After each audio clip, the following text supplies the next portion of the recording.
इरशाद फरमाया, आदम अपने बच्चों को कहो कि मेरी बारगाह में कुर्बानी लेकर आए, कोई नजराना लेकर आए, जिसकी कुर्बानी, जिसका नजराना मेरी बारगाह में कबूल किया गया वही तेरा वसी और जानशीन बनेगा। और जब काबिल की कुर्बानी रद्द की गई तो शैतान काबिल के पास आता है और कहता है कि देखो, पता है तुम्हारी कुर्बानी रद्द क्यों हुई है, कबूल क्यों नहीं हुई? काबिल ने कहा, क्यों नहीं हुई? कि इस रुए ज़मीन पर सबसे पहले किसने आतिश कदा की बुनियाद रखी और आतिश परस्ती कब शुरू हुई? औज़ुबिल्लाहि मिनश्शैतानिर्रजीम, बिस्मिल्लाहिर्रहमानिर्रहीम, अल्हम्दुलिल्लाहि रब्बिल आलमीन, अस्सलातु वस्सलामु अला अशरफिल अंबिया वल मुरसलीन, अल्लाहुम्मा सल्लि अला मुहम्मदिन व आले मुहम्मद। आज हम गुफ्तगू करेंगे कि इस रुए ज़मीन पर सबसे पहले किसने आतिश कदा की बुनियाद रखी और आतिश परस्ती कब शुरू हुई।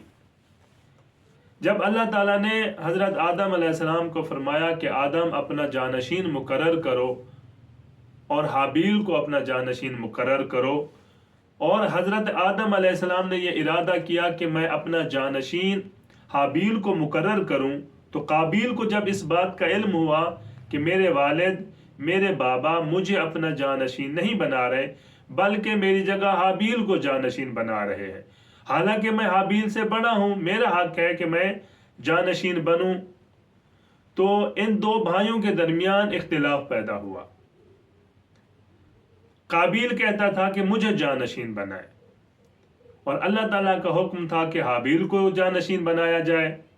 जब इन दोनों में इख्तिलाफ देखा तो खुदावंद मुतआल ने इरशाद फरमाया, आदम अपने बच्चों को कहो कि मेरी बारगाह में कुर्बानी लेकर आए, कोई नजराना लेकर आए, जिसकी कुर्बानी, जिसका नजराना मेरी बारगाह में कबूल किया गया वही तेरा वसी और जानशीन बनेगा, और जिसका नजराना रद्द किया गया वो तेरा जानशीन नहीं बन सकता। तो तारीख कहती है कि हजरत हाबील बकरियां चराते थे, तो उन्होंने क्या किया, अपने रेवड़ से बेहतरीन और मोटी ताजी बकरी ली और कुर्बानी के लिए ले गए। और काबिल जो था ये जिम्मेदार था, काश्तकार था, तो इसने क्या किया, गली सड़ी गंदम लेकर पहुंच गया कि मैं भी क्या है खुदा की राह में दूं। अब अल्लाह ताला ने हुक्म दिया कि आदम इन दोनों को कहो कि अपनी अपनी कुर्बानी एक एक पहाड़ पे रख दें। हाबील से कहा कि फलां पहाड़ पर तुम अपनी कुर्बानी रख दो, काबिल से कहा कि तुम अपनी कुर्बानी फलां पहाड़ पर रख दो, और जिसकी कुर्बानी कबूल होगी वही जानशीन और वही वसी होगा।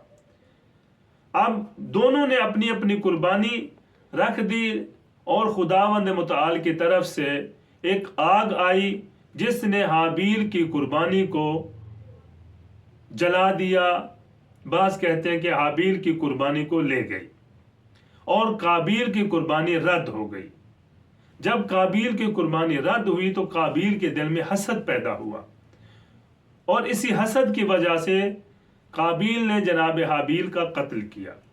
और जब काबिल की कुर्बानी रद्द की गई तो शैतान काबिल के पास आता है और कहता है कि देखो, पता है तुम्हारी कुर्बानी रद्द क्यों हुई है, कबूल क्यों नहीं हुई?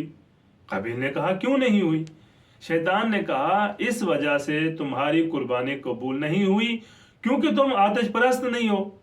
हाबील जो है ना वो आग की पूजा करता था, वो आतिश परस्त था, इस वजह से आग ने उसकी कुर्बानी कबूल की है, और तुमने आतिश परस्ती की नहीं है, इस वजह से तेरी कुर्बानी रद्द की गई है। तो जब काबिल ने यह सुना शैतान के मुंह से कि हाबील आतिश परस्त था, इस वजह से आतिश ने, आग ने उसकी कुर्बानी कबूल की और मेरी कुर्बानी रद्द हो गई, तो इसने इरादा कर लिया कि मैं अब से आग की पूजा करूंगा, लेकिन उस आग की नहीं जिसकी हाबील परस्तश करता था, पूजा करता था। फ़अमदा काबिलो इलन्नार, तो काबिल ने यह इरादा कर लिया कि मैं अब आग की परस्तश करूंगा। फ़बना लहा बैतन, तो उसने आग के लिए एक घर बनाया जिसे फारसी जबान में आतिश कदा कहते हैं। उसने आग जलाने के लिए एक घर बनाया, एक जगह मुअय्यन की कि मैं इसमें आग जलाऊंगा।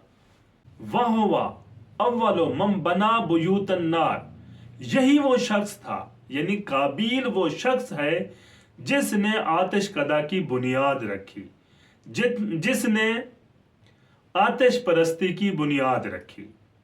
تو جب قابیل نے وہ گھر بنا لیا، آتش کدا بنا لیا اور اس میں آتش روشن کر لی، فقالا، تو قابیل نے کہا، لا اعبدن هذه النار حتى تتقبل منی قربانی، میں اس وقت تک اس نار کی پرستش کرتا رہوں گا، پوجا کرتا رہوں گا، جب تک کہ یہ نار، یہ آگ میری قربانی کو حابیل کی طرح قبول نہ کر لے۔